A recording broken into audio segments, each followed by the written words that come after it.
ನಂದಿವಾಹನ ನಾಗಭೂಷಣ ದೋಷ ದೋಷ ನಾಶ ವಿನಾಶನ ಸೃಷ್ಟಿಕಾರಣ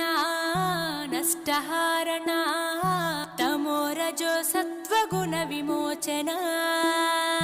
మాఘమాసమున కృష్ణ పక్షమున చతుర్దశి నడి జామురాతిరిన మహాలింగమే ఉద్భవించెనట బ్రహ్మ విష్ణువుల అహం అనిగెనట సృష్టికి మూలం నీవని తెలిసి సాగిలబడి నీ మహిమకు మొక్కే అదే మహాశివరాత్రి వెలిసెనట అరే ఓ జంగమా విభూతి లింగమా పక్కన పార్వతి